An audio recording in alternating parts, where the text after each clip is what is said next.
James, what is the scrape you have for us on this final live performance? So this happened a couple of years ago, and it doesn't show me in a particularly good light, but I'm still quite proud of myself.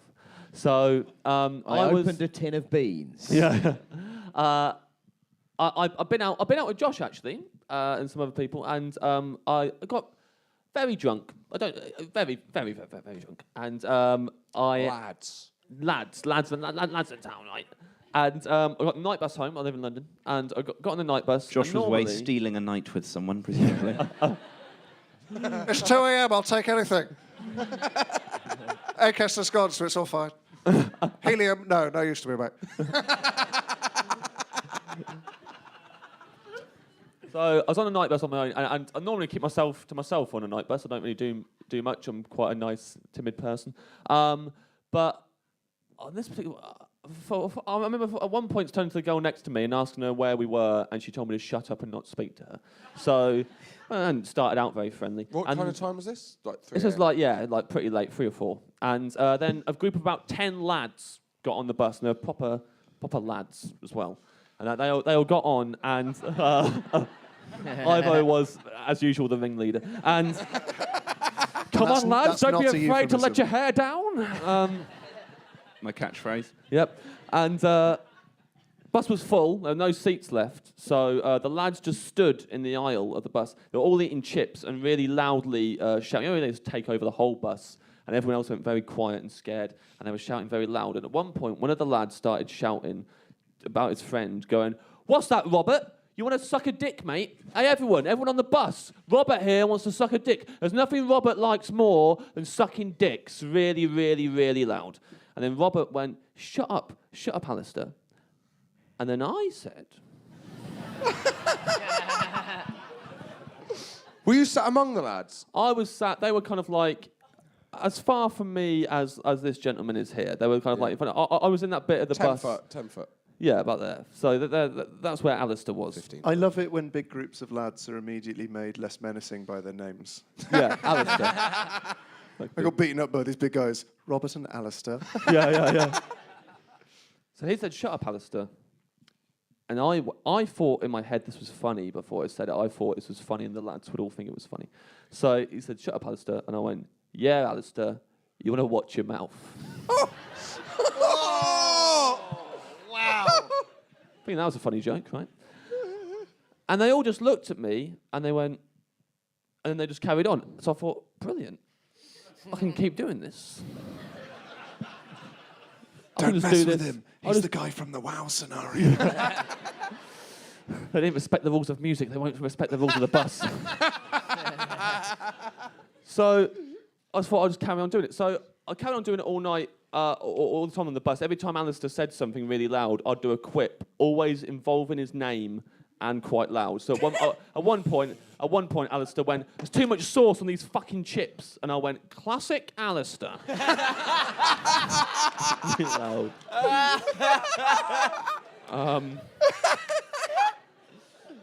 And at one point, the girl next to me... How many times did you do this? A lot. I was doing it a lot. Every time he was saying a lot of things. And did you really think it was loud. going down well? Yeah, I thought the lads think this is funny. I'm amusing myself. No victims. I'll just get off the bus in a minute and it'll be fine. So I didn't think there was anything wrong with it. I thought we're all having a lovely time. And then the girl who was sitting next to me, who, let's bear in mind, hated me at the beginning of the trip, turned to me and went, "You might want to shut up," like concerned for me. And I went, "Why? I'm not scared of Alistair. He looks like he's about 16. And that was what tipped him over the edge. And he kind of come over to me, stood right in front of me, and went, "What the fuck did you say, mate?" He was 18. Yeah. Legal fuck beans. I've been fucking beans for 2 years.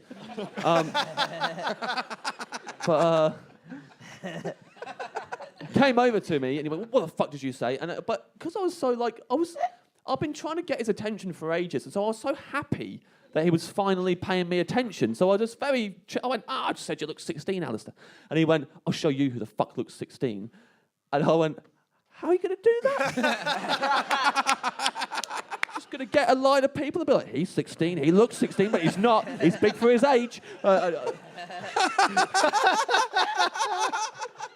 And, he went, Did you have any fear in you at this point? no, at this point, no fear whatsoever. Just thinking, me and Alistair were now like a really funny double act, and we're having a little laugh with a couple of mates. And then he went, no, I'm going to drag you out the bus by your teeth and kick your fucking head in. Right, and then he started really... He was a child of the teeth.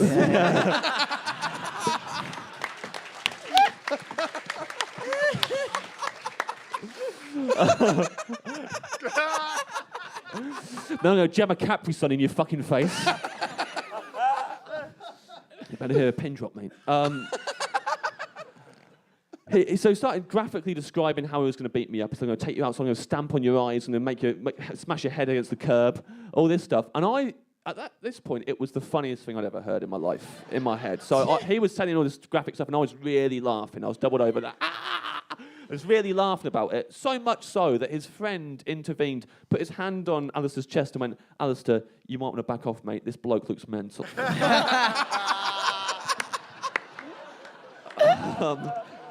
James, can I just... how close were you to home at this point?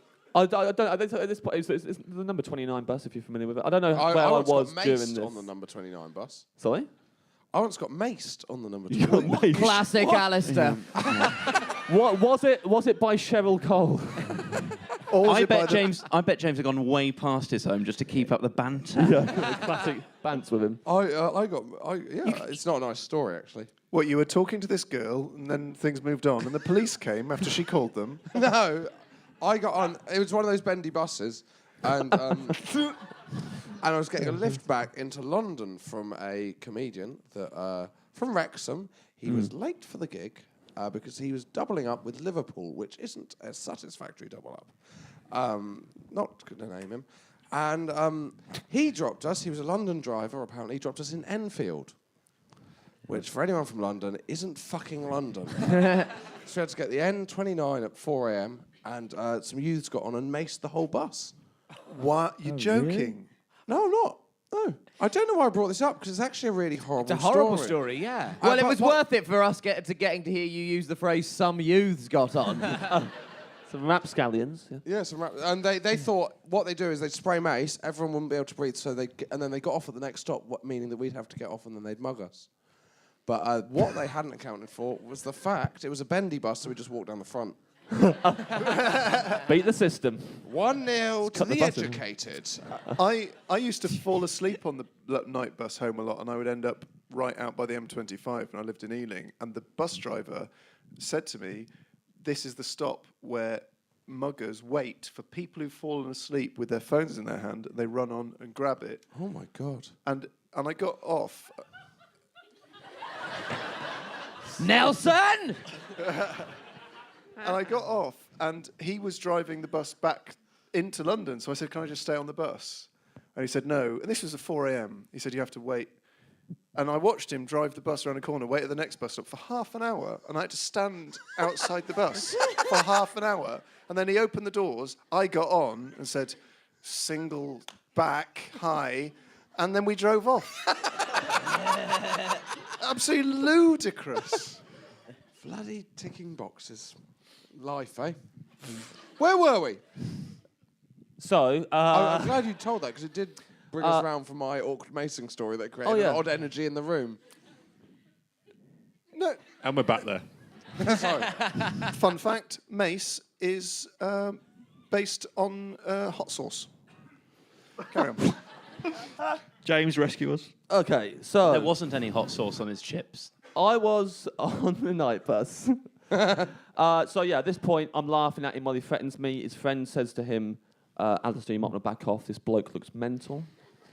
To which I said, yeah, Alistair, I wouldn't mess with me. I'm from the projects. If you know where the project... I'm not from the projects. Very from the projects. Unless it was a And- geography project. Yeah.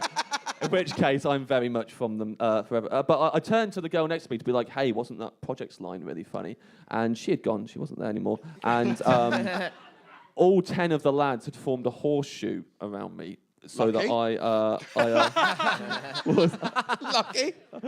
Now we're back on classic Widdicombe terrain. horseshoes, much more. Yeah. So they were just like that. And one of the lads was like holding two of those poles on the bus, so I couldn't get out. And then when I looked at him, he went, "Don't you fucking look at me, you just face the fucking front." And I faced the front, and as soon as I did it, I'd lost. I snapped out of my like, this is funny, and I was really scared. I was just like, oh no, this is not, actually this is a much worse situation than I thought. There's 10 of them. And they started saying stuff like, you're not laughing anymore. Yeah. And I was still replying to them, but just like very honestly, just going, no, I'm not laughing. This is, I really regret everything I've done so far, and I'm kind of starting to see this for what it has been, and this is looking very bad for me. And so the way I decided to get out, because they started like, they were looking. I faked a phone call. I pretended like my phone was vibrating in my pocket, and then I answered it, and I started. How I thought I'd get out. I started going, yeah, all right, mate, yeah, no, 29, yeah, on the 29, yeah, there's about 10 of them, yeah. Oh yeah, bring that guy. Yeah, bring him. Like I'm rallying my troops. Just getting everyone from the projects to come and help me. The only way that could have been better is if you'd gone, oh, hey, the police. So do you think? You looked like you do now. I looked exactly like this. You're wearing a Scrape Master So a t-shirt. Scrape Master t-shirt. They know, they're like, this is a classic Scrape, mate, by the way. We really hate to beat the shit out of you in a minute, but this is going to make a great anecdote. So He had a microphone as well, which is good because they're standing in a horseshoe. So it's like theatre in the round. pass it around. What were you wearing? Like, did you look threatening in any way? No, I looked out. You know how I normally look? Yeah. Yeah, I look like that. It was pretty bad. And by the way, nothing less sexy than what are you wearing in Widdicombe's accent. yeah. Cheryl Cole is not in for a good phone call later on. You're on the bus. Are you alone, Cheryl? Do you look like you normally look? Tell me what kind of beans they are. The ones with the pork sausages in them. Wow, come on. Right, James, get on with the story. Come on, guys. I am Come like on. Dawson in PE right now. I am like Dawson in PE. Yeah, so I was faking the phone call, and as I was doing that, they started to actually get distracted and start looking at each other and go, who the fuck are you talking to? Who are you talking to? At which point I got confident again, and I went like that to one of them while I was For people talking. listening, Just put my Jane- finger in the air, like, excuse me a second, I'm just talking to my associates, we're going to duff you up. So, duff you up? To duff you back to the Stone Age, mate. sorry, Alistair, do you want a knuckle sandwich? Yeah. You bunch of youths. So that kind of like distracted them enough. No, we were on the bottom deck, and we got to a bus stop, and underneath the arms of the guy who like was holding the poles, I could see the doors, and so like we stopped, and the doors like hissed open, and then when they hissed closed, I basically when I was on the phone, I went, yeah, bring that guy, and then just kind of jumped into like a U shape under his arm, leading mainly with my head, like a salmon jumps. Under and really high in the air, towards. From the moment I left under his arm, I didn't touch the floor. I was jumping as I was going through the air. One of them attempted to kick me in the head, and I dodged it in midair. Sorry, was this The Matrix? Were you going on Bear in bullet mind, I was time? very drunk. It may have seemed cooler in my head now. Leaping through the air, and I went through the doors as they were closing. They closed behind me. I landed on the other side of the doors. And here's an image of a man who's not learned his lesson. As soon as I landed, I just went... on the other side, just arms splayed like, yeah, fuck you. And then it drove off, and then I realised there was another bus stop about 20 seconds down the street. I just ran into an alley and ran home and got away with it. But when I woke up in the morning... That is an amazing different side to James Acaster when he drinks. Yeah, I wasn't, as I said, not showing me in a good light, but, you know... Still a scrape, isn't it? That's still a scrape. That's a genuine scrape. That is a genuine scrape. That's the difference between a scrape apprentice and a scrape master. Round of applause, James Acaster!